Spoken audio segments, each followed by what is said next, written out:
Okay, so today we're going to talk about how to assemble and install this shower chair. Now this shower chair comes with a backrest and 2 padded armrests. It assembles relatively easy, but it can be a little intimidating when you get all these parts out of the box. So I like to set them all out, make sure I have everything I need, and I start here with the seat itself, which looks like this. And just to orient, this seat does have a front and a back.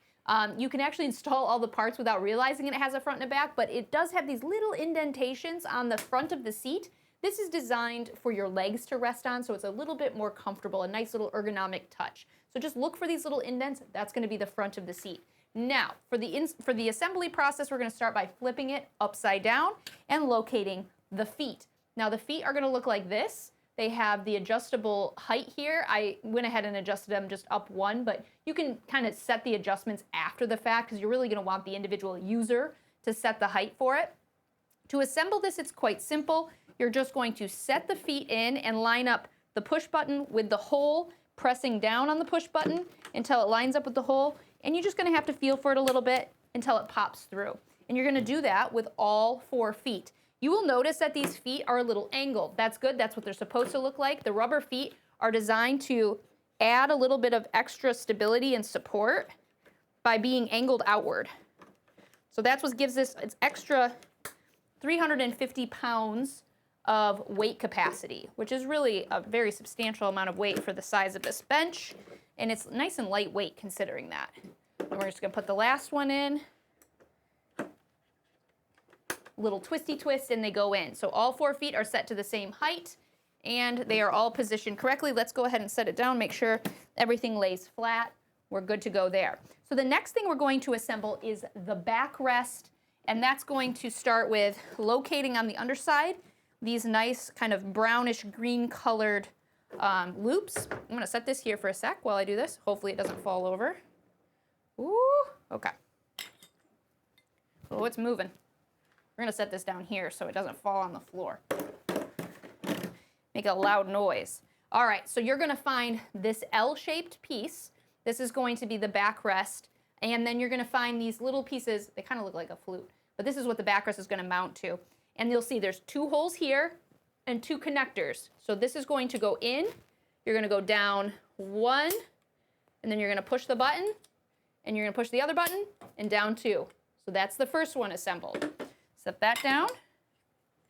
Then you're going to find the next one. Same thing. You're going to push it in. 1 goes in. The other goes in. You want to make sure both are popped out.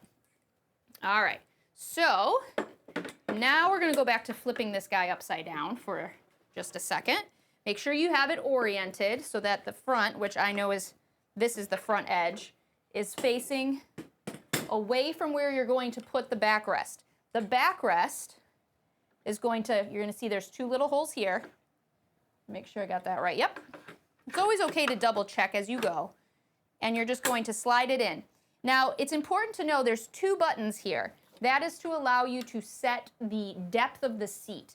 That's the case on most of these, is that they have the option for a slightly deeper seat, depending on the user. If this was set for somebody my size, I'm 5'4", I'd probably go on the smaller setting. I don't need an extra deep seat, but you just have that option. So I'm gonna go ahead and push it all the way in, 2 deep, just like that.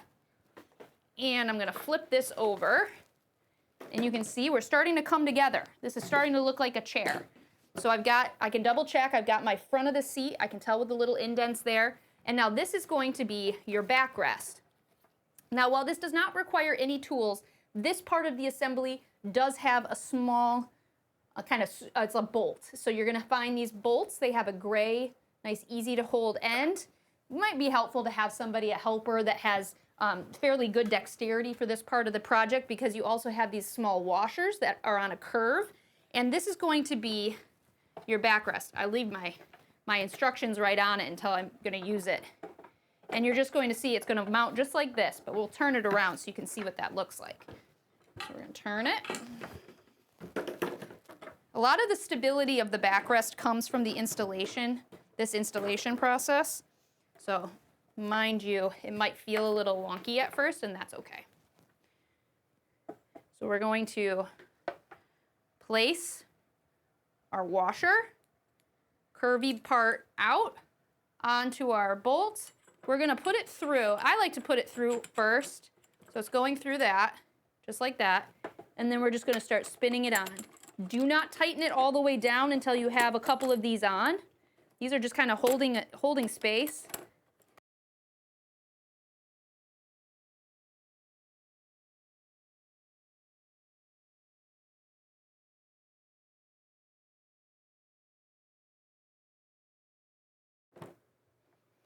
Okay, so now we're just going to hand tighten all of these. You do not have to tighten them down within an inch of their lives because it is nice to be able to disassemble these in the future. But make sure that they're really good and hand tightened down on all 4 spots. And then check it, make sure it feels stable, nice and stable. So there we have it. It's all set up with the backrest. Now the last step is to identify the armrests, which have a nice padded coating on them. You're going to install 2 armrests, and they're going to kind of angle away from the body. So you're going to locate both of these little posts, and you're going to set it down in there. Might need a little negotiation. Some of these are tighter than others. You know what? Sometimes if it doesn't go in easy, I switch it to the other side because it may be easier on the other side. Ooh, this one's very tight.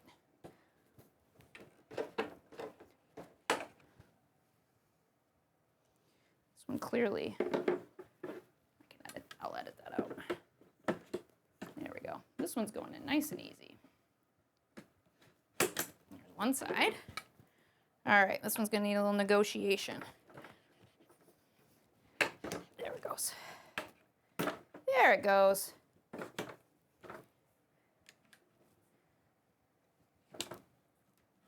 And just like that,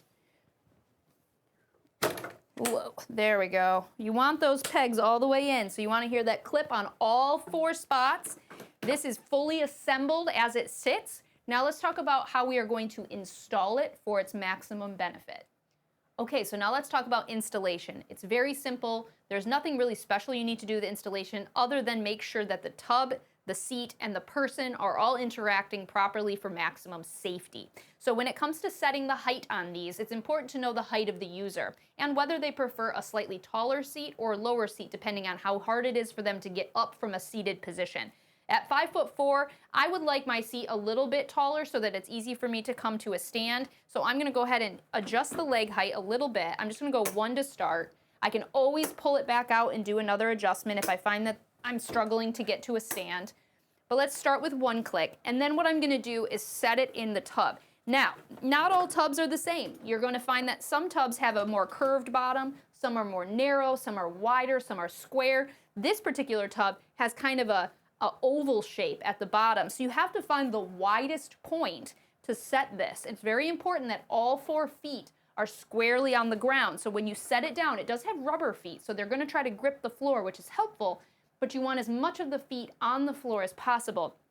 And like I said, with some tubs not having perfectly flat bottoms or that curvature or they hit the edge where the curve is, you may have to kind of fuss a little bit with where you position it to maximize that footing and really get the best safety out of it. So now I'm gonna go ahead and get in it and go ahead and sit down on it and continue to kind of test with it a little bit.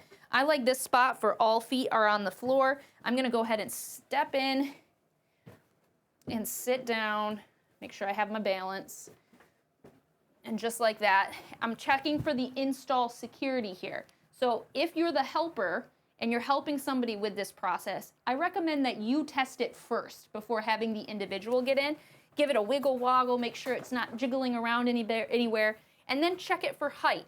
I like this height because I'm sitting just slightly above 90 degrees for my knees, which means it's really easy for me to come to a stand, but my feet are also squarely on the floor. So install should really kind of match that comfort and positioning preference of the individual user, as well as the caregivers or the helpers that are going to be involved in that bathing process.